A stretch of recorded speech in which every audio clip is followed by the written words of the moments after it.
where he throws the grenade so badly that it bounces off a tree and lands on his feet, exploding on his face. Jojo falls unconscious, but he has some blurry memories of people getting him to the hospital and his mother Rosie Betzler visiting him. Welcome back. Today I will show you a 2019 comedy drama film titled Jojo Rabbit. Spoilers ahead. People used to say a lot of nasty things about me. Oh, look at that psycho. He's gonna get us all killed. The fictional city of Falkenheim, where Nazi Germany is starting to collapse, is the home of Jojo, a 10-year-old boy who keeps Adolf Hitler as his imaginary friend but can't tie his own shoes. He's a true nationalist and a fanatic, indoctrinated with Nazi ideals and eager to help his country during the war, and that's why he's joining Jungvolk, the junior section of the Hitler Youth, with his friend Georgi. They're spending the whole weekend at a camp run by Captain Klensdorf, his second-in-command Freddie Finkel, and Fräulein Rahm, who is in charge of the League of German Girls. They're giving kid-sized uniforms and a special dagger before they're taken to experience a variety of activities like grenade throwing, trench digging, map reading, and gas defense, among others. Or at least, the boys are. The girls are taught to dress wounds, make beds, and how to get pregnant. Jojo does well in activities like describing Jewish people and burning books, but when it comes to hand-to-hand combat, he gets scared and sneaks away, gaining the attention of the older boys. When the time comes for the boy to learn how to kill, these teenagers see how hesitant Jojo is and put a rabbit in his arms, asking him to demonstrate.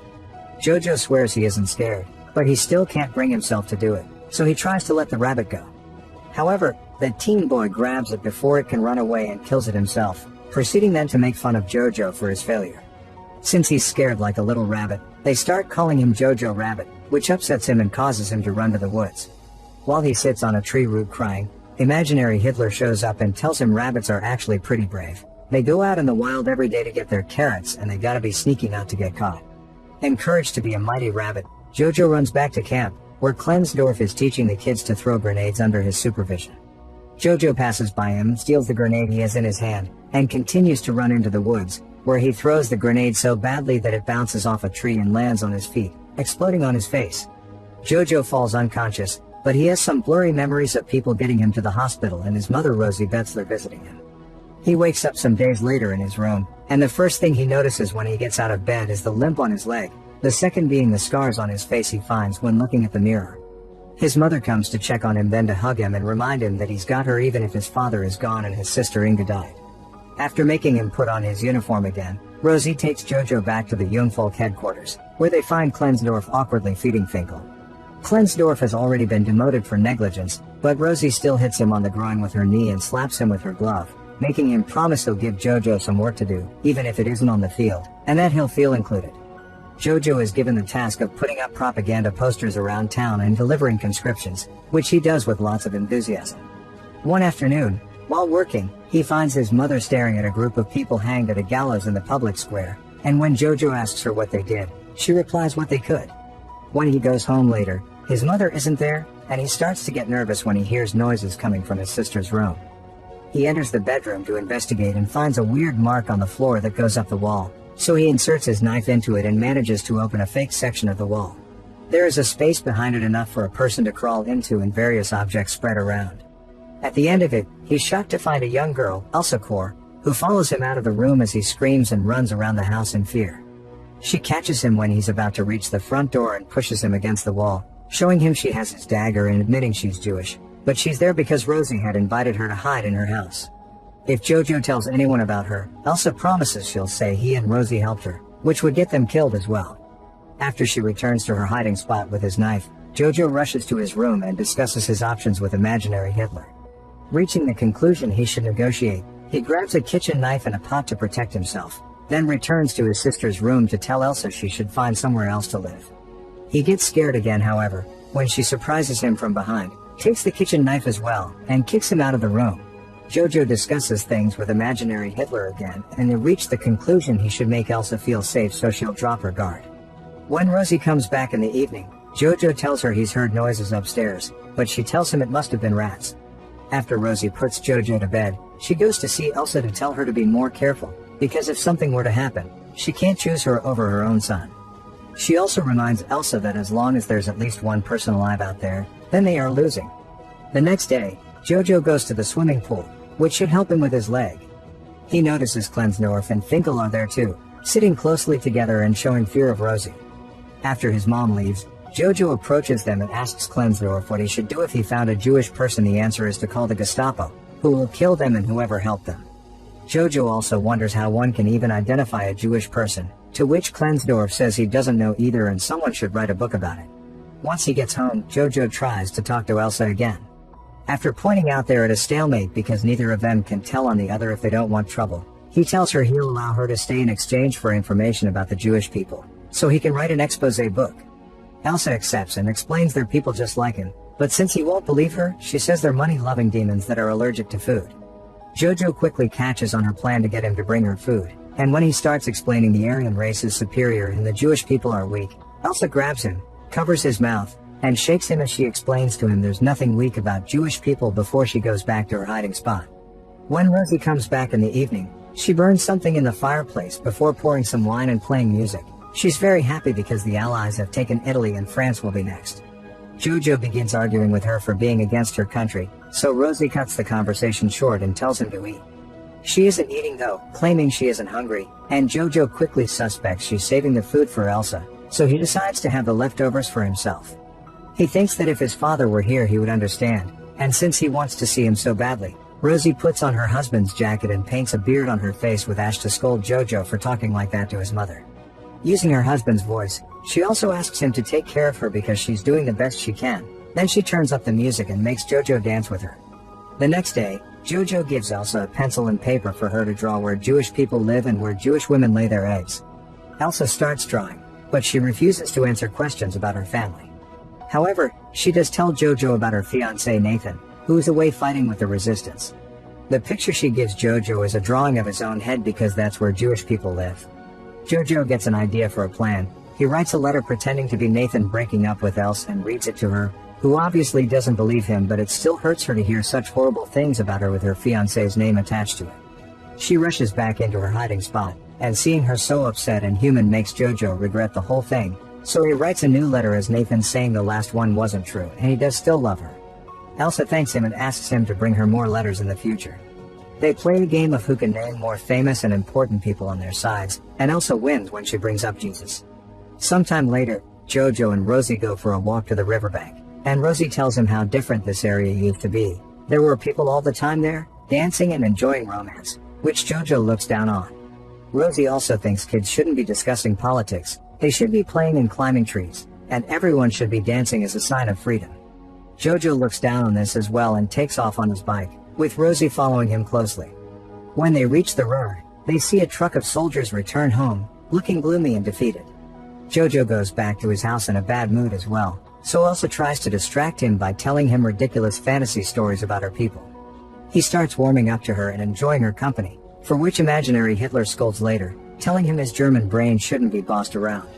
After he goes to sleep, Rosie spends some time with Elsa, telling her she's glad to have her and see her become a woman since she couldn't do so with her daughter.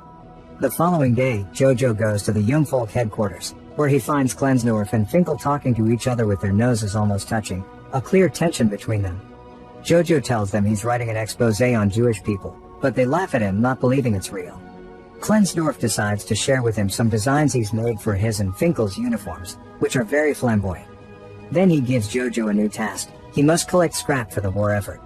While walking the streets dressed as a robot, Jojo sees his mother handing out little anti-Nazi flyers, and he also meets with Yorkie, who has been accepted as a soldier. When Jojo tells him he's captured a Jewish person, Yorkie replies he saw one in the forest and doesn't understand what the big deal is about, which gives Jojo a lot to think about. He visits Elsa as soon as he returns home and gifts her some colored pencils he's found around, but he also reminds her it's illegal for a Nazi and a Jewish person to be friends. Elsa points out he isn't really a Nazi because he hasn't hurt her. He's just a lonely kid trying to find a place to fit in. They agree to disagree. After Elsa realizes how dirty she's become, Jojo allows her to leave the room and take a bath. She even borrows some of his sister's clothes.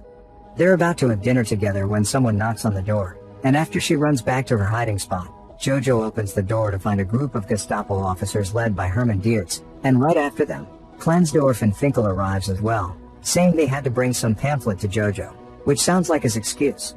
The Gestapo immediately starts searching the house for any suspicious activity as Diertz asks Jojo why his mother is away all day and why his uniform is lacking his knife. Elsa shows up then, wearing Inga's clothes and pretending to be her. She tells them she was the one to grab the knife because her brother had been bothering her, so the Gestapo goes to search her room next. Diertz is still suspicious of her, so he asks for her papers. Elsa grabs Inga's ID from her drawers and hands it to Klensdorf, who asks her for her birthday. Elsa guesses correctly and Klensdorf lets her go, but Diertz cuts in when he sees Jojo's exposé book.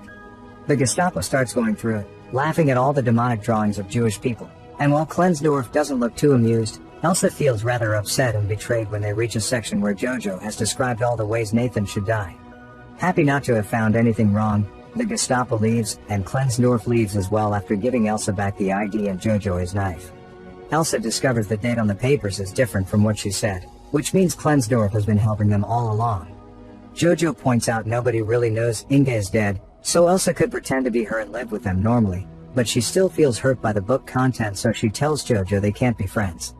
Imaginary Hitler yells at Jojo for trying to befriend Elsa and thinking she's a good person and tells him to get his priorities straight. While he's out getting some food, Jojo finds Rosie hanged at a gallows in the public square. Devastated, he clings to her legs and cries his heart out, even trying to tie up her shoe to no avail. After staring at the body for hours, he goes home with his knife in hand, blaming Elsa for Rosie's death and ready to stab her for it. She stops his hand just in time and he only manages to scratch her. As he starts crying again, Elsa takes pity on him and comforts him. She explains she's always known Rosie as part of the resistance, although she doesn't know the details, and Jojo's father is fighting for the resistance as well, but Rosie told him the opposite not to upset him. She also confesses her parents were taken to a concentration camp, so the two of them only have each other. Jojo starts going to the streets to scavenge food from waste bins and notices how destroyed the city is becoming every day. He and Elsa begin a routine together, sharing meals and enjoying the fake letters from Nathan that Jojo writes. One afternoon, the city enters a chaotic state when the Allies initiate an offensive, taking advantage of Hitler having killed himself. Jojo comes across Yorkie, who is carrying some weaponry around because the army is so desperate for soldiers that they're sending the kids out. Jojo tells him the Jewish person he caught is kind of his girlfriend now and he's worried because it's illegal, but Yorkie points out he's met the Russians and the Japanese and they are worse than Jewish people. Rom finds them next and after sending Yorkie out with a gun, she gives Jojo a uniform jacket so he won't be shot by their own side by accident. A bomb explodes in the area then, and Jojo is left dizzy while he watches everyone fight, including kids and the elderly, and even Klensdorf and Finkel wearing their flamboyant designs. Jojo is too scared to fight, so he hides in an abandoned building until it's over. He comes out after things calm down and sees the Americans take off the Nazi flags to replace them with their own, celebrating their victory. Soviet soldiers are seizing every Nazi they see, including Diertz and the rest of the Gestapo, and seeing the jacket Jojo is wearing, they take him as well. He finds Klensdorf among the other prisoners, who tells him he's a good boy and that he should take care of his sister before taking off his jacket and spitting at him, calling him a Jew so that the soldiers let him go. Jojo can only watch as Klensdorf is taken away to be executed by a firing squad. On his way home, Jojo finds Yorkie, who says he'll go to see his mother for a cuddle. When he points out Jojo's girlfriend can be free now, Jojo gets crestfallen at the idea of Elsa leaving and rushes back to the house. He decides to lie to Elsa and tell her Germany won the war so she can't leave, but after going through his book and seeing drawings of his mother and a rabbit in a cage, he pretends to write another letter from Nathan and reads it to her, saying he has a plan to sneak her out of the city. Then, Elsa finally confesses that Nathan died last year of tuberculosis, but she's found the letters comforting. Jojo admits that he loves her romantically, but he knows she only loves him like a brother, which she agrees with, so he wants to help her escape anyway. Imaginary Hitler is disappointed in him for this and tries to convince him to change his mind, but Jojo finally stands up to him and kicks him out of the house through the window. Elsa is hesitant to go out, but Jojo encourages her until she manages to cross the door. At that moment, a car with the American flag drives by, so Elsa slaps Jojo for having lied to her. When wondering what to do next, they decide to dance to celebrate their freedom. Make sure to subscribe and turn on notifications so you can watch more videos like this. Thanks for watching.